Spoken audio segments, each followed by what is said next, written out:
أعوذ بالله من الشيطان الرجيم بسم الله الرحمن الرحيم الحمد لله رب العالمين الرحمن الرحيم مالك يوم الدين إياك نعبد وإياك نستعين اهدنا الصراط المستقيم صراط الذين أنعمت عليهم غير المغضوب عليهم ولا الضالين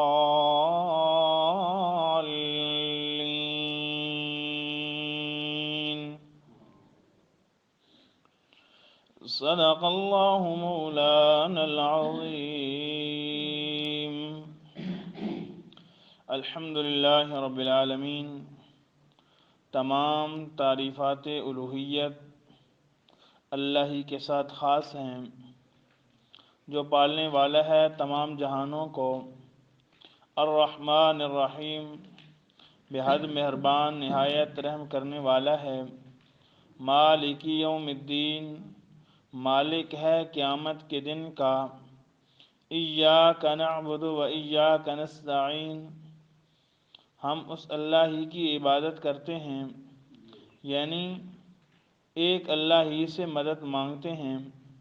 اہدنا الصراط المستقیم اے اللہ ہمیں اسی سیدھے راستے پر چلائے رکھ، صراط الذین انعمت علیہم راستہ ان لوگوں کا جن پر تیرا فضل ہوا، غیر المغضوب علیہم جن پر نہ تیرا غصہ ہے اور نہ ہی وہ گمراہ ہوئے۔ سامعین محترم، مسئلہ دعا و پکار کو بیان کرنے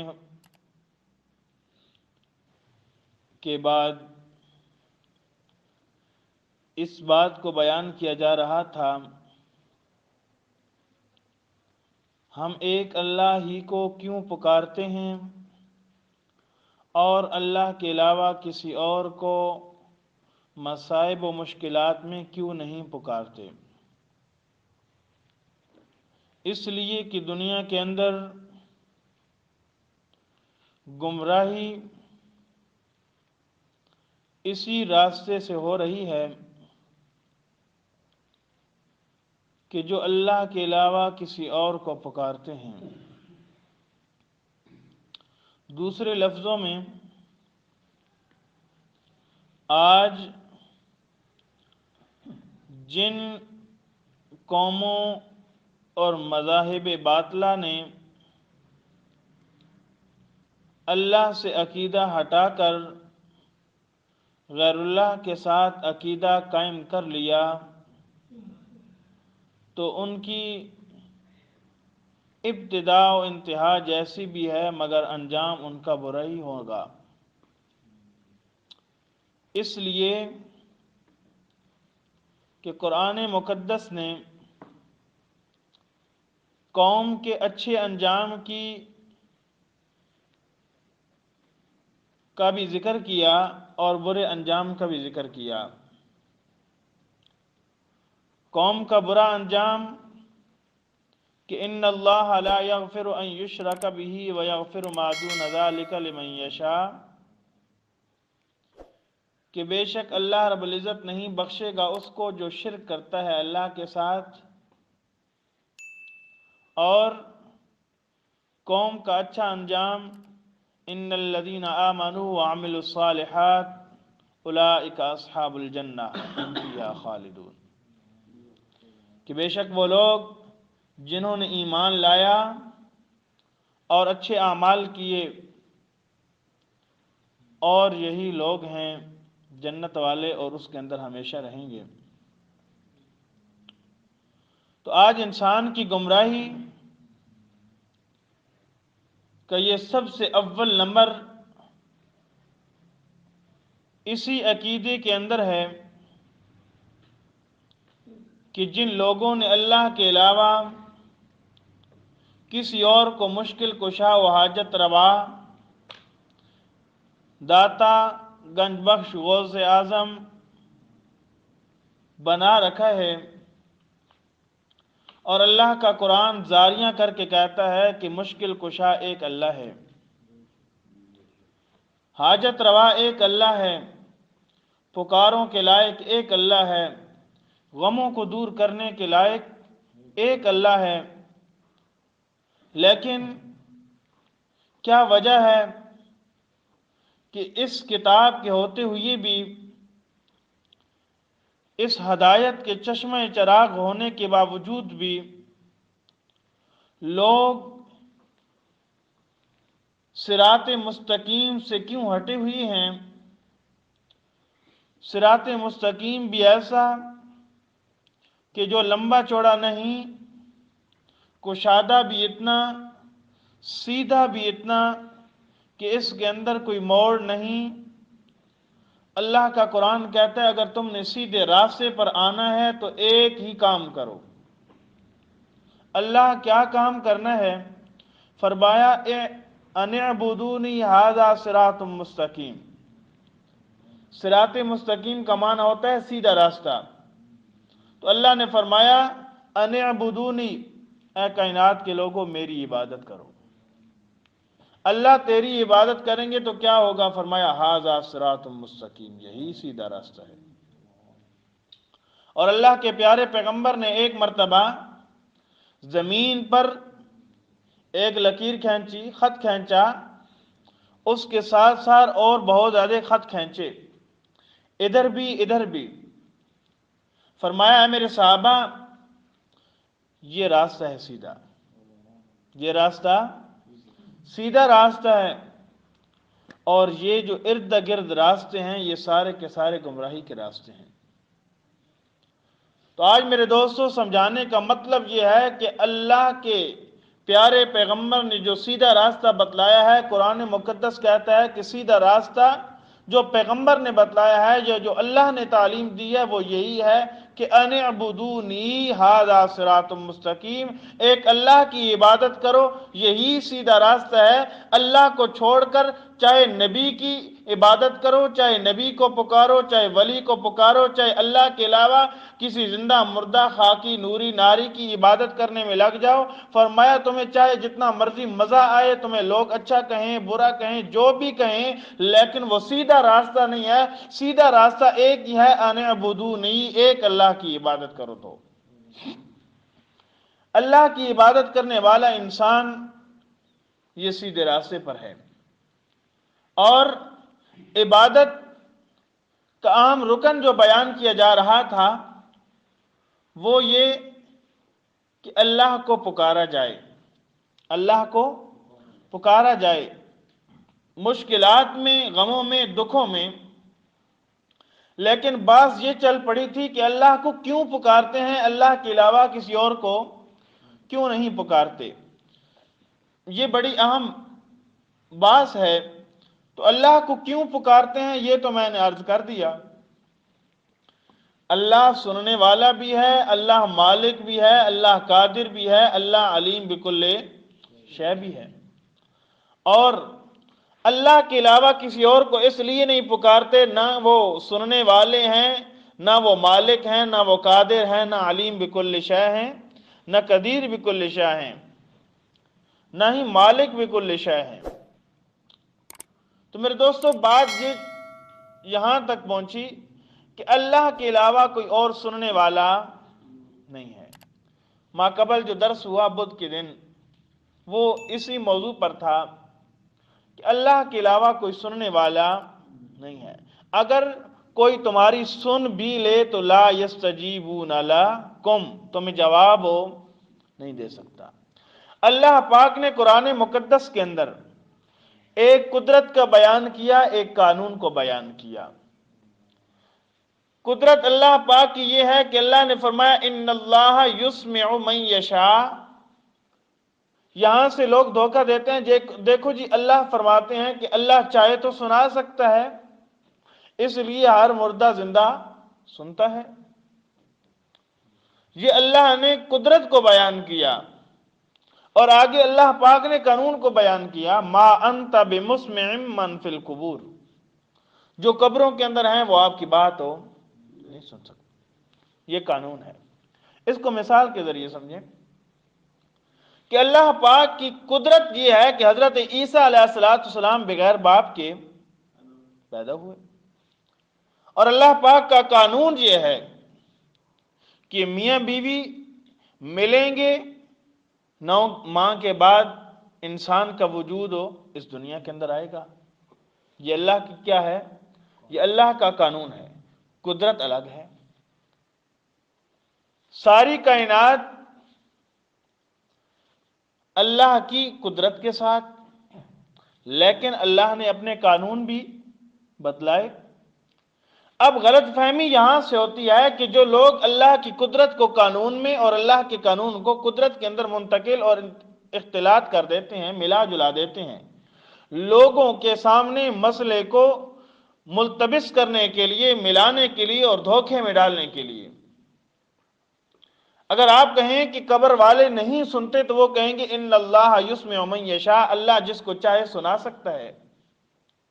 لیکن آپ کے ذہن کے اندر یہ بات ہونی چاہیے کہ یہ اللہ نے اپنی قدرت کا بیان کیا کہ اللہ اس بات پر قادر ہے کہ جو مردے ہیں اللہ ان کو سنا دے، لیکن قانون اللہ نے آگے بیان کیا، ما انت بمسمع من فی القبور۔ قانون خداوندی یہی ہے کہ جو مر جائے اس کے اندر روح نہیں، جب روح نہیں تو وہ سن سکتا نہیں۔ اگر یہی قدرت ہے، یہی بات ہے کہ ہر ایک آدمی سنتا ہے، تو پھر اللہ پاک نے قرآن مقدس کے اندر جہاں اور جگہ فرمایا کہ جن کو تم پکارتے ہو وَهُمْ عَنْ دُعَائِهِمْ غَافِلُونَ، وہ تمہاری پکاروں سے، تمہاری دعاؤں سے وہ کیا ہیں؟ غافل ہیں۔ تو پھر ان آیات کا مطلب کیا ہوگا؟ اگر وہ سنتے ہیں تو پھر غفلت کیسی؟ غفلت تو تب ہوگی کہ وہ سننے والے نہیں ہیں۔ اس لیے یہ بات ذہن میں رکھو کہ اللہ نے قدرت کو بھی بیان کیا، اللہ نے قانون کو بھی بیان کیا۔ اللہ کی قدرت الگ ہے، اللہ کا قانون الگ ہے۔ اللہ کی قدرت یہ ہے کہ اللہ چاہے تو پتھروں سے کلام کروا دے، لیکن اللہ کا قانون یہ ہے کہ انسان ہی کلام کریں گے۔ میری بات سمجھ آ رہی ہے؟ پیارے پیغمبر کے سامنے پتھروں نے کلمہ پڑھا تھا ابو جہل کی مٹھی میں، مگر یہ اللہ کا قانون نہیں، یہ اللہ کی کیا تھی؟ قدرت تھی۔ اگر اللہ کا قانون ہوتا کہ ہر پتھر بولتا، پھر یہ قانون نہیں ہے، یہ اللہ کی قدرت ہے۔ اور اللہ کا قانون یہ ہے کہ پتھر نہیں بولتے۔ اسی طریقے سے اسی بات کو سمجھو کہ اللہ کا قانون یہ ہے کہ جو مر جائے وہ نہ سن سکتا ہے، نہ جان سکتا ہے، نہ دیکھ سکتا ہے۔ مگر اللہ کی قدرت کہ اللہ مردوں کو زندہ کر کے پھر پوچھے کم لبثت، اے عزیر میں نے تجھے کتنا ٹھہرایا؟ لیکن اللہ کا قانون یہ ہے کہ پیارا پیغمبر قبر کے اندر، لیکن حضرت فاطمہ رضی اللہ تعالی عنہ کہتی ہیں صبت علی الایام مصائب لو انہا، جو مصائب میرے اوپر آئے ہیں میرے باپ کی وفات کی وجہ سے، اگر دنوں پر آتے تو وہ بھی راتیں بن جاتی، یعنی ان کا روشنائی اور ان کی چمک اور دھمک اور ان کی رونقیں باقی نہ رہتی۔ تو میرا دوست حضرت فاطمہ رضی اللہ تعالی عنہ اپنے باپ کی قبر پر رو رو کر چلی جاتی تھی، مگر اندر سے آواز نہ آتی تھی تسلی کی کہ بیٹی رو نہیں، میں زندہ ہوں۔ میرا دوست یہاں سے یہ بات سمجھ میں آتی ہے، جب پیارا پیغمبر قبر کے اندر ہے لیکن سن نہیں سکتا، جواب نہیں دے سکتا، تسلی نہیں دے سکتا، تو پھر اللہ کا قانون یہی ہے کہ جو بھی مر جائے، چاہے بڑا ہے چاہے چھوٹا ہے، وہ نہ سن سکتا ہے نہ جواب دے سکتا ہے۔ اور اللہ کی قدرت یہ ہے کہ اللہ پاک جس کو چاہیں بلوا سکتے ہیں۔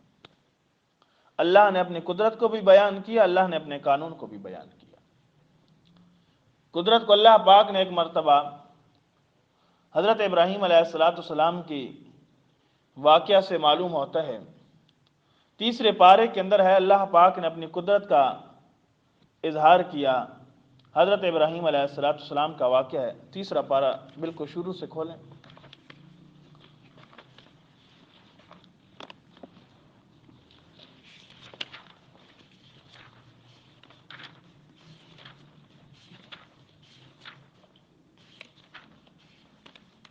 دوسرا رکوع ہے، آیت نمبر 259 259۔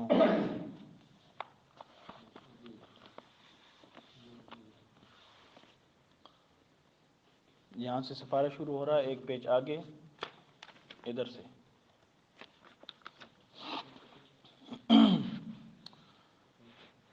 259 فرمایا وَإِذْ قَالَ إِبْرَاهِيمُ رَبِّ أَرِنِي كَيْفَ تُحْيِي الْمَوْتَى قَالَ أَوَلَمْ تُؤْمِنْ قَالَ بَلَى وَلَكِنْ لِيَطْمَئِنَّ قَلْبِي قَالَ فَخُذْ أَرْبَعَةً مِنَ الطَّيْرِ فَصُرْهُنَّ إِلَيْكَ ثُمَّ اجْعَلْ على كل جبل منهن جزءا ثم ادعهن يأتينك سعيا واعلم أن الله عزيز حكيم۔ مل گیا؟ ترجمہ سنو۔ وَإِذْ قَالَ إِبْرَاهِيمُ رَبِّ أَرِنِي، اور جب کہا ابراہیم علیہ السلام نے اے میرے رب، ارنی مجھے بتلا تو صحیح نہ، دکھلا تو صحیح نہ، کیف تحیی الموتى کیسے تو مردوں کو قیامت والے دن زندہ کرے گا۔ اللہ نے فرمایا اولم تؤمن کیا تجھے یقین نہیں؟ قال بلا فرمایا کیوں نہیں، ولکن لیطمئن قلبی لیکن دل مطمئن ہو جائے۔ دل بھی مطمئن ہے مگر جو چیز مشاہدے سے پتہ چلتی ہے وہ بن دیکھے اتنا یقین نہیں آتا۔ قال فخذ أربعة من الطير فصرهن إليك فرمایا پکڑ 4 پرندے، فصرهن إليك ان کو اپنے ساتھ مانوس کر لے، ثم اجعل على كل جبل منهن جزءا پھر ہر ایک کو پہاڑ پر رکھ دے ان میں سے ان کے ٹکڑے کر کے، ثم ادعهن يأتينك سعيا پھر آئیں گے تیرے پاس دوڑتے ہوئے، وَاعْلَمْ أَنَّ اللَّهَ عَزِيزٌ حَكِيمٌ اور جان کہ بے شک اللہ بڑا غالب ہے اور حکمت والا ہے۔ اللہ کی قدرت سنو کہ ایک دن حضرت ابراہیم علیہ السلام نے اللہ سے پوچھا، اے اللہ تو مردوں کو قیامت والے دن کیسا زندہ کرے گا؟ یہ تو بڑی عجیب بات ہوگی، حضرت آدم علیہ السلام سے لے کر قیامت تک آنے والے لوگ کیسے زندہ ہوں گے؟ اب بچہ پیدا ہوتا ہے 9 ماہ کے بعد اور اس دن سارے کے سارے اکٹھے زندہ کیسے ہوں گے؟ اللہ نے فرمایا اولم تؤمن اے ابراہیم تجھے یقین نہیں ہے کہ میں مردوں کو زندہ کروں گا؟ فرمایا بلا کیوں نہیں، وَلَكِنْ لِيَطْمَئِنَّ قَلْبِي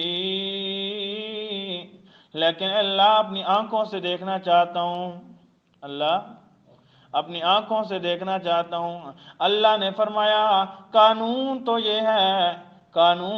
یہ ہے کہ جو مر جائے اس کو قیامت والے دن زندہ کروں گا، مگر اے ابراہیم مردے کو نہیں زندہ کرتا۔ لیکن تجھے سمجھانے کے لیے ایک اپنی قدرت کی مثال دیتا ہوں، چاہے پرندہ بھی مر جائے اس کی بھی روح واپس لوٹ کر نہیں آتی، مگر تجھے سمجھانا ہے، اپنی قدرت کا مشاہدہ کروانا ہے تاکہ لوگوں کو بھی پتہ چل جائے۔ اور اللہ نے فرمایا کہ اے ابراہیم قال فخذ 4 من الطير 4 پرندوں کو پکڑ لینا۔ کتنے پرندوں کو؟ 4 پرندوں کو پکڑ۔ اے اللہ 4 پرندوں کو پکڑ کر کیا کرنا ہے؟ فرمایا فَصُرْهُنَّ إِلَيْكَ اپنے ساتھ مانوس کر لینا۔ اور جیسا اپنی زبان اپنے نہ ہلا گنو ہے کہ اپنی بولی سکھلا دینا ان کو، جب تو بلائے تو وہ تیرے پاس آ جائیں، جب کھانے کے لیے بلائے تو تب بھی تیرے پاس آ جائیں، یعنی تیری آواز ان کے سمجھ میں آ جائے، تیرے ساتھ مانوس ہو جائیں، رل مل جائیں۔ فرمایا جب رل مل جائیں تو پھر کیا کرنا ہے؟ ثم اجعل علی کل جبل، فرمایا پھر ان کو ذبح کر دینا ہے۔ کیا کر دینا ہے؟ ذبح کر دینا ہے۔ فرمایا اللہ اپنی قدرت کو بیان کرتا ہے، اللہ کی قدرت کے اندر کسی کو کوئی اختیار نہیں ہوتا، چاہے جو بھی مرضی ہو جائے، اللہ کی قدرت بھی بڑی چیز ہے نا، اللہ کی قدرت ہر چیز پر غالب ہے نا، ہر چیز پر غالب ہے نا۔ اللہ فرماتے ہیں ابراہیم 4 پرندوں کو پکڑ کر اپنے ساتھ مانوس کر کے پھر ان کو ذبح کر دے، ذبح کرنے کے بعد ان کے ٹکڑے ٹکڑے کر دے، گوشت بنا دو۔ پھر گوشت بننے کے بعد فرمایا ہر پرندے کو الگ الگ نہیں رکھنا، پھر ان کو اکٹھا کر دینا ہے، پھر ان کے گوشت کو ملا دینا ہے۔ فرمایا حضرت ابراہیم علیہ السلام نے فرمایا اللہ ٹکڑے ٹکڑے بھی ہو گئے۔ اللہ فرماتے ہیں پھر اب ایسا کرنا، ہر پرندے کتنے تھے؟ 4 پرندے تھے، 4 پرندوں کے 4 گوشت کے 4 حصے بنا کر 4 پہاڑوں پر رکھ دینا، پھر جس بولی میں تو ان کو بلاتا تھا ان کو بلانا، پھر ان کی بولی میں بلانا۔ اللہ فرماتے ہیں ثم ادعوہن یاتینک سعیا، وہ تیرے پاس دوڑتے ہوئے آ جائیں گے۔ اللہ سمجھانا یہ چاہتا ہے اے ابراہیم جس طریقے سے یہ پرندے ذبح ہوئے، جانیں نکل گئیں، گوشت بن گیا، ٹکڑے ٹکڑے ہو گئے، مگر تو نے ان کو بلایا۔ اللہ کی قدرت یہ تھی نا کہ وہ پرندے تیرے پاس آ گئے تو مردے بھی میرے پاس قیامت والے دن ایسے ہی اٹھ کر زندہ ہو کر آ جائیں گے۔ لیکن اللہ نے ایک اور بڑی عجیب بات سمجھائی۔ قرآن مجید کا بڑا عجیب انداز ہے، کوئی نہ کوئی لطیف نکتہ اس کے اندر ہوتا ہے۔ فرمایا اے ابراہیم یہ غور کرنا تجھے التفات نہ ہو جائے، تیرے ذہن کے اندر کوئی اور شک و شبہ نہ پیدا ہو جائے۔ جب وہ پرندے آئیں گے ثم ادعوہن، تو ان کو بلائے گا، یاتینک سعیا، وہ تیرے پاس دوڑتے ہوئے آئیں گے۔ پرندہ کیسے آتا ہے؟ اڑ کر آتا ہے نا، لیکن اللہ کیا فرماتے ہیں؟ دوڑ کر آئیں گے۔